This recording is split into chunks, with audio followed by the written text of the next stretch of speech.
So, Chris, how many dogs have you trained? What kind of dogs? And what is their history? Well, I took two dogs all the way through Keeler Basic Obedience. Both of them were rescue dogs. One of them was a boxer mix, and Rambo, here, Rambo, sit. Good boy. One of them was a boxer mix, and the other one was a desert dog German Shepherd mix. And my son did multiple layers of Keeler training with his Labrador Retriever, and I assisted with that as well. This guy, Rambo, we started doing Keeler Basic Obedience.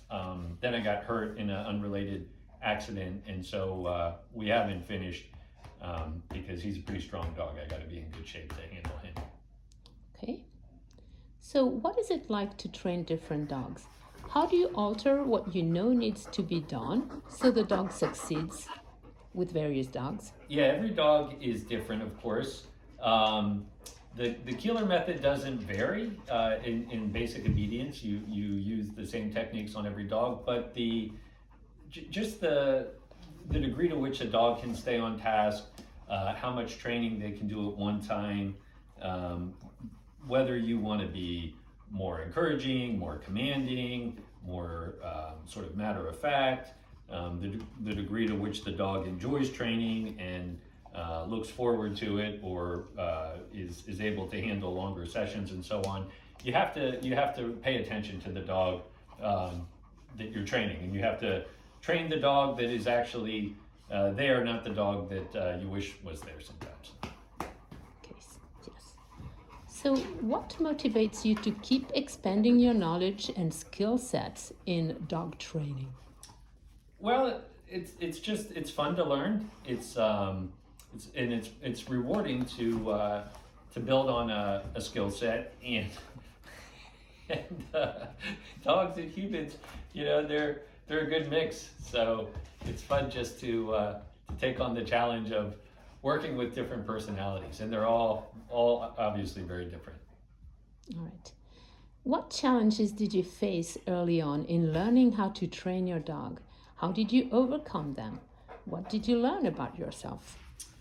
Well, the first dog that I trained was Benny. So he was a boxer mix, and that was the first time I did Keeler. So so that was learning all the mechanics, and that was a little bit challenging because some of them are pretty precise, the footwork in particular. So it was just a lot of practicing, a lot of drilling. It reminded me when I was young, I did a lot of martial arts training, and it kind of reminded me of that. And the drilling and the practice that you did was sort of similar. What was the rest of the question? It was about the challenges you faced and how you overcame them. Well, and another challenge was, so I had originally read the Keeler book, but it seemed kind of daunting to just execute all that myself. So I found a great club, Roxanne Lee, Dog Obedience First. At the time, she was teaching out of Columbia, Maryland. So I sought her expert advice and opinion and guidance, and together we did that first basic obedience with Benny, and it was a great experience. And then as time went on, there was more and more trainees, and we sort of formed a club, and it was great. I mean, it was just a lot of reinforcement, and very rewarding to see people with their dogs succeeding and everybody helping each other succeed. Did you face other sorts of challenges with your other dog, Seeker? Yeah, Seeker was a challenge because it's a lot depends on the dog's personality. Rambo, here, bud. Rambo, sit. Was Seeker's personality different from the other dog you trained? Yes. So Benny, he had been a street dog, and he was very, very independent.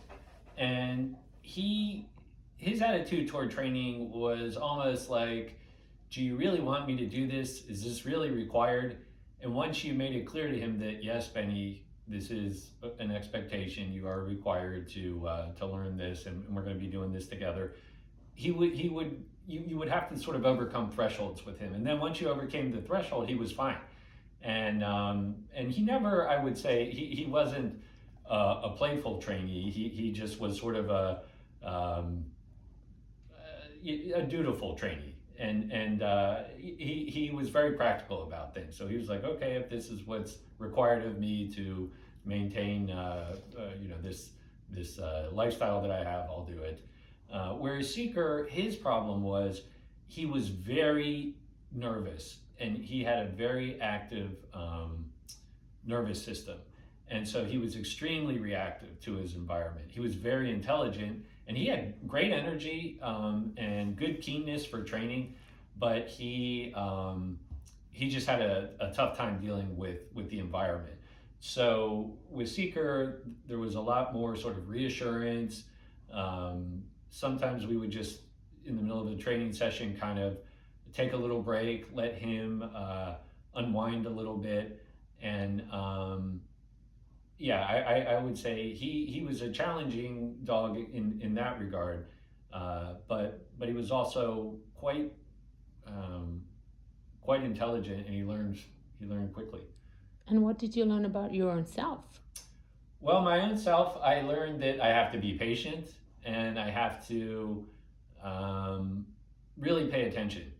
That's so when it comes to handling a task, sometimes I get so focused on, if I have to spend this much time or do this many reps, I'll just sort of grind through things, and sometimes with the dog just isn't capable of handling necessarily that much repetition in a given session or whatever. So you have to pay attention to where the dog's at, whether it's you're getting to a point of diminishing returns, and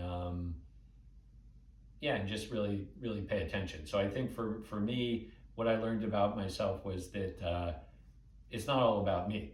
When you're working with a dog, that's sort of a partner that you have to learn to communicate with and learn to succeed with.